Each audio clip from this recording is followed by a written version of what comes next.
introduction for you guys. Our new VP of Business Development, Tommy Moore.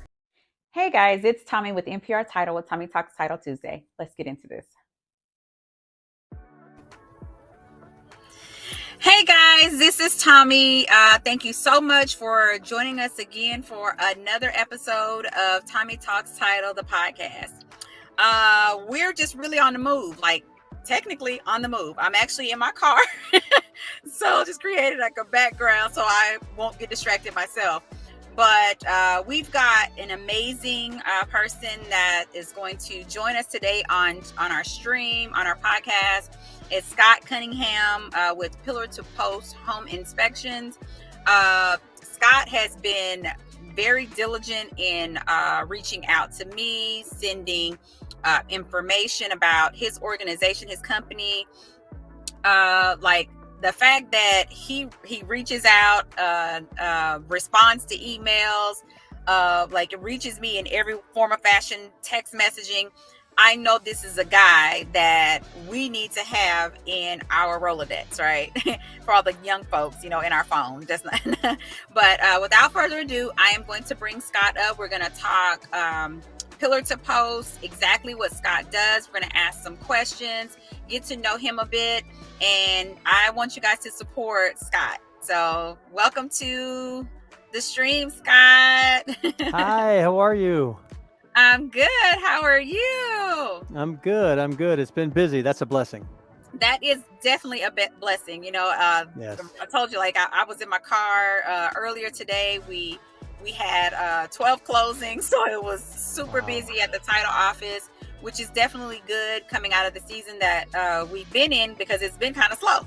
And so it's really good to see that things are starting to pick back up. And I definitely love to make connections with people.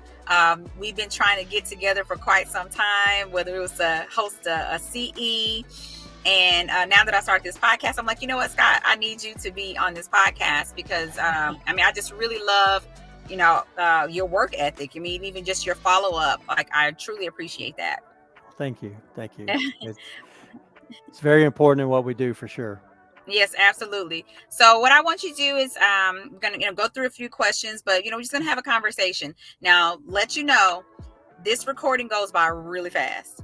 So you see the timer, So we're going to do hard stop when it gets to 20. That way, we can save time for just getting to know and any other questions that, or anything that you want, our viewers to know about Pillar to Post. So tell us about you, where you're, and I'm not talking about Pillar to Post. I'm talking about who is Scott? Where is he from? What do you like to do in your spare time? What are your hobbies? What's your favorite color? Let us know who you are.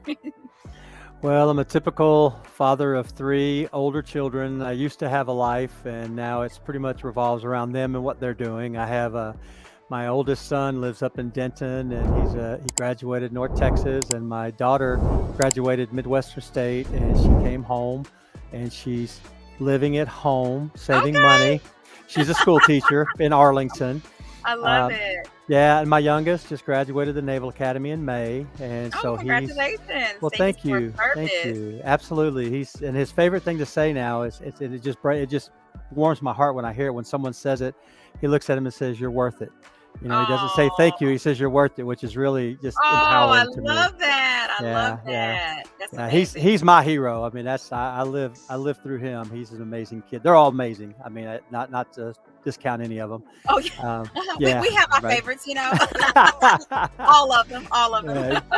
I used to do a lot of things. I used to play golf. I used to hunt.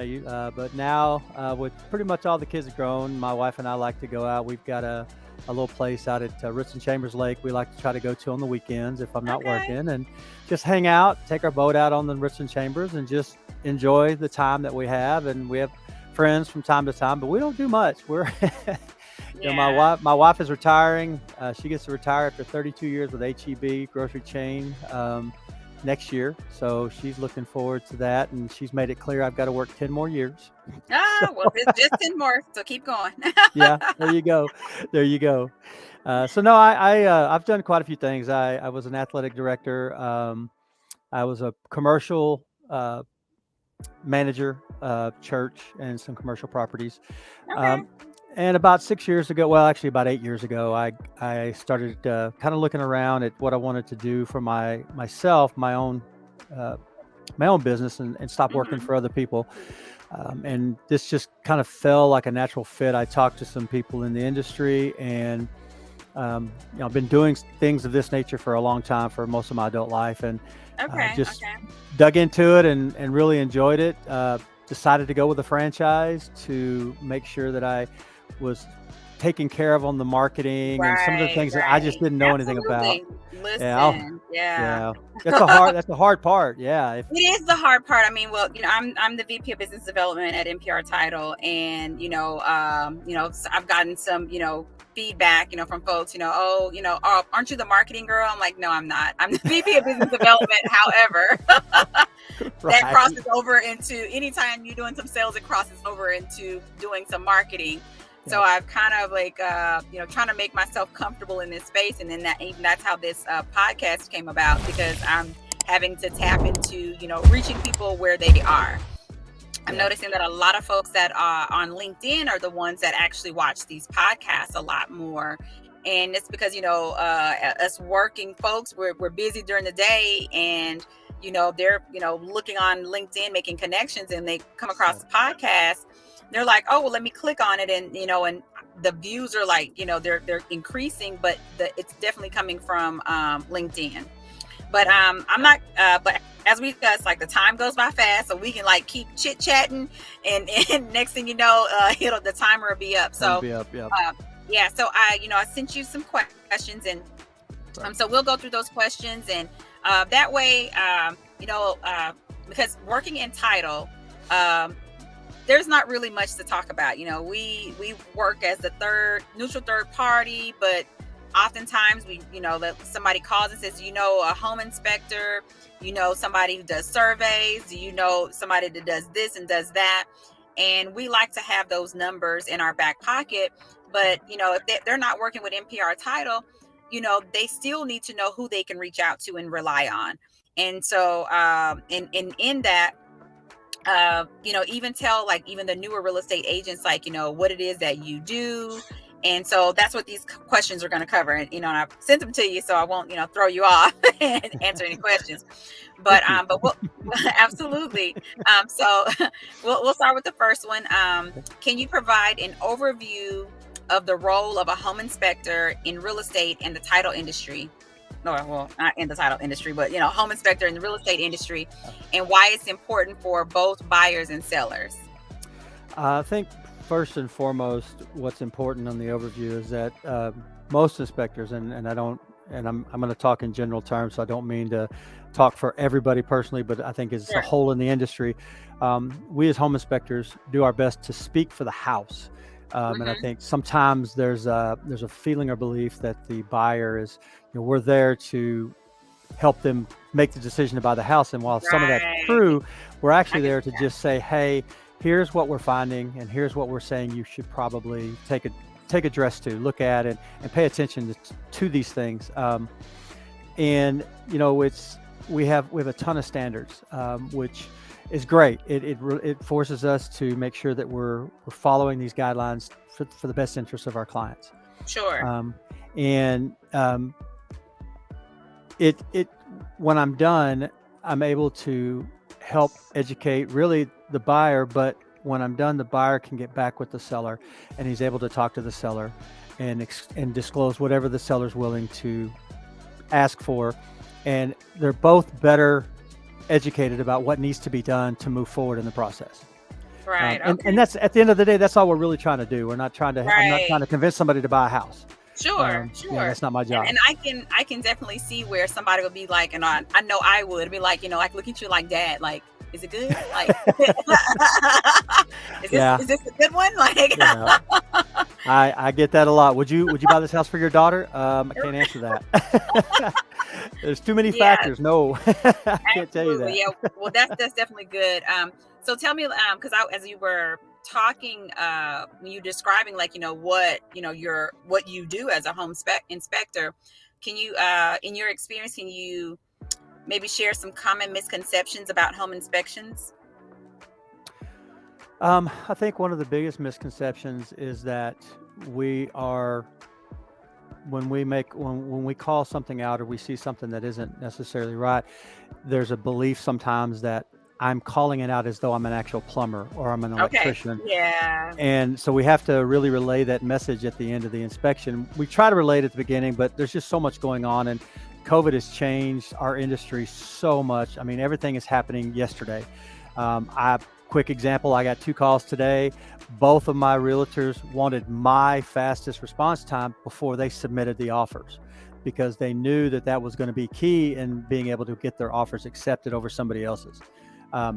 2 years ago, before COVID, I was booked out 7 days, 14 days, and it wasn't a big deal. Yeah. And I had time to talk to people. Well, today I throw all this stuff at them. So I try to spend more time after the inspection and just really explaining to them that I'm not a plumber. Sure. I'm not an electrician. And I get some of the feedback is, well, then why don't I just call all these individuals? And you're really not going to ever get them all there at the same time. And it's going to cost you a lot And more. it's going to cost you Yeah. a whole lot more to do all Yeah, of that. exactly. So what we say in our industry is I am a standard inspector. I'm not a code inspector. That doesn't mean that I don't have codes listed on my report Sure. that says here's the code for this issue, but we're standard inspectors. And whenever we find a problem, we advise that person move forward with a plumber or an electrician, Sure. or HVAC, whatever the case may be. So that's really one of the first things that you can see that look in their eye, like, Oh, yeah. so what do I do about that? Well, you got to call for some help. Well, what does that Right. mean? So yeah, a lot of I love explaining. that. No, I love that. Well, this is not one of the questions, but as you were talking, you were saying, prior to COVID, so it just made me think about like the time during COVID. And I just kind of want to ask you, like, how was it for you? What your experience was when these folks were like waiving inspection and all of that during COVID, and when Yeah. not during COVID, but during that period Right. where they were like putting in these offers without inspection. How was that experience for you? So I'm a franchise. I own my business, and so I keep up with. We have almost 500 franchises in North America, so Okay. we talk a lot. Everybody had their biggest year ever during COVID. Everybody I talked to, probably across the board, 95% of the franchises had the biggest, and the reason was, in most of the places that we're located, especially in Dallas, they didn't waive those options. They went after them. What changed was from, hey, I've got a 7-day, 14-day option period. When can you fit me in? That went to, I would wake up at 5:36 in the morning, and I'd have 2 or 3 text messages that came in at 2 or 3 in the morning from realtors saying, hey, I just got this accepted. I need it. I got 3 days. I got 2 days. Can you fit me in? Okay. So that was the biggest change. Everything just flipped from I've got time to I don't have any time. Wow. And yeah, So that's it was awesome. crazy. Yeah, it was. And it hasn't reverted back necessarily, because I think what has happened is people have gotten into this mindset now that as sellers, hey, I'm going to not necessarily pit each other against one another, but I've got this leverage now, and so I'm going to say I want a shorter option period. Right. Yeah, and so that's what they're doing. So like today, like I said, 2 of them called me and said, I'm making my offer now. How fast can you get there? Yes. And that never happened before COVID. I love it. I love it. No, I love that. Yeah. And it just definitely makes you get, put some heat up under you for sure. Yeah. Yeah. I love that. Absolutely. Well, can you share, can you share an interesting or unusual experience that you've had during a home inspection? Without going down the path of some of the dirty houses, something I ran into, this happens a lot. I teach a CE class, and I teach it for free. Yeah. It's a 3-hour class, and it's called Demystifying the Home Inspection Process. And the person who helped me put it together, she's actually an engineer, and she owns a franchise, but she's an engineer teacher at the university level out of Houston. And so we got together and we put this class together. And what it does is it actually helps.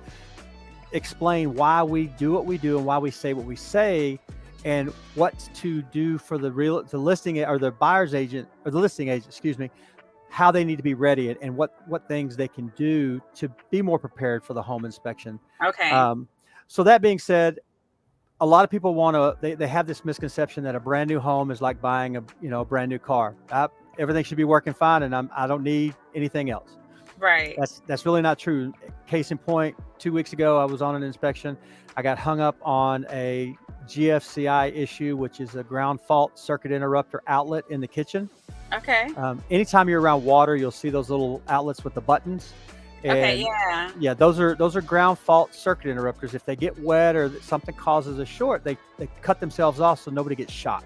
Okay, nobody gets hurt. Right. And you just reset them generally at that button, or you might have to go to the breaker panel. But in this case in particular, it's a brand new home, and it wasn't working right. So after some research, I found out that this particular breaker panel, which is made by Eaton, EATON, they are having a problem across the board with this brand new breaker panel, and they haven't yet sent out any kind of possible recall or anything. They haven't gotten that far along. But I've been doing several houses in this location, and so it's affecting all of these. All of these breakers are failing. Wow. Yeah, and interestingly enough, the guy who I was doing the house for, he called me 2 nights earlier before the inspection, and he wanted to cancel because he said the builder told him that he had an inspector, and that inspector would take care of everything. And I said, that's fine. I don't pressure anybody into anything. Sure. So absolutely, just be careful. Make sure you look for this, this, and this. And after I explained everything to him about what he should be careful of, he decided to go ahead and do it. And I found quite a few problems in that house, actually. Wow. Yeah, they had dumped about 3 gallons of water in the upstairs loft carpet, and it was soaking, and it was already swelling. This is about an $800,000 home, so the stairs were real wood, hard scraped real wood, and it was swelling of the wood. Yes, yep. And the contractors were just walking through it. Nobody was cleaning it up. So yeah, so that's that's the biggest thing. New home inspections that have a misconception that you don't need one. And that's just not true. Absolutely. Yeah, I've seen, a couple of like TikToks and stuff where, some inspectors are like showing like, oh, and this is a brand new build. Like, this is a brand new build. And you say you don't need an inspection, but yeah, you really need an inspection. Wow. Yeah, well, absolutely. I can only imagine what you, like you said, besides the dirty houses, like,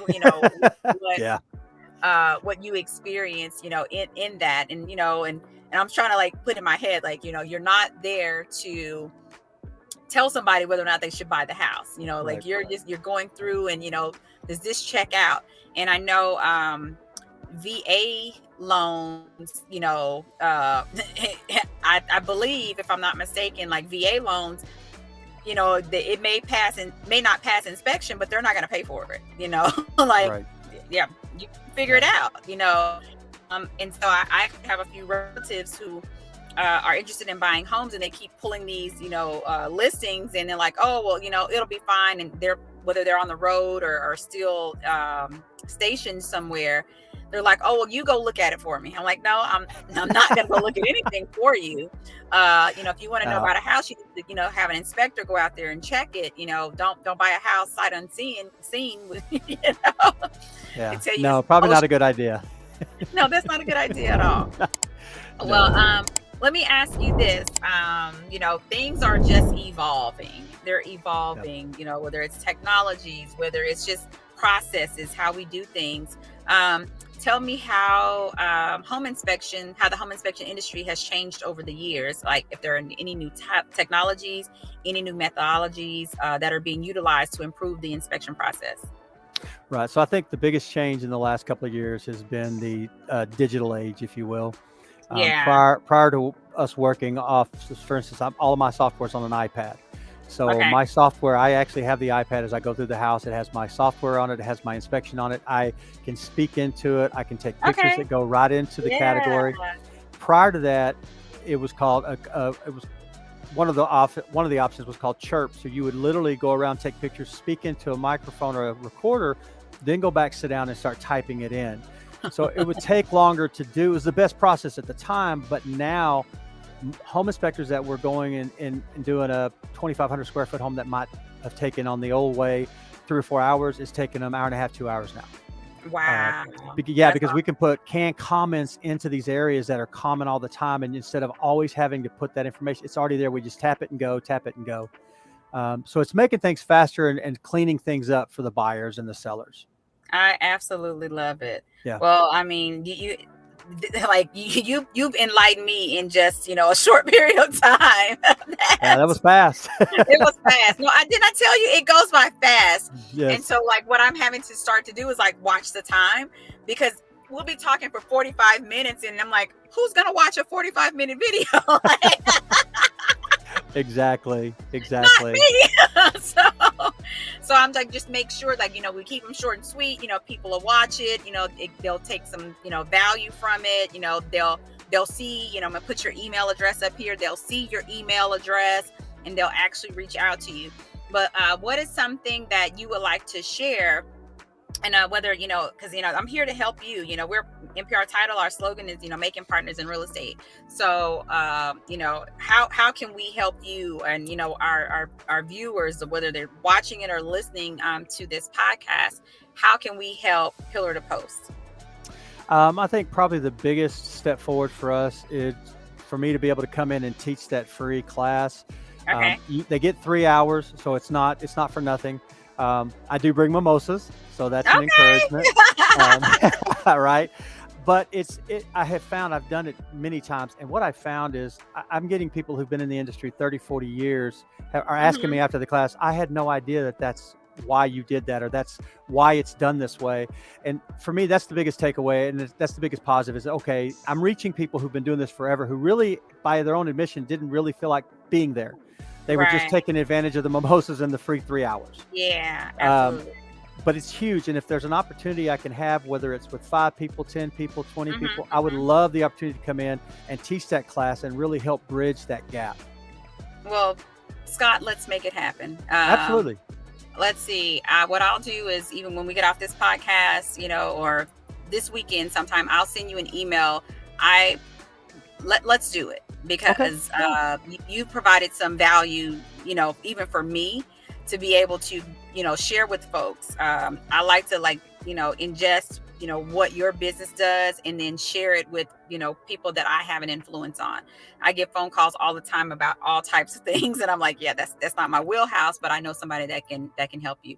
So let's just go ahead and plan that, and mimosas sound really good. They're always a great start, right? I'll show up for the mimosas. Absolutely. But thank you. I look forward to it. Right. Well, thank you so very much for agreeing to be on Tommy Talks Title, the podcast.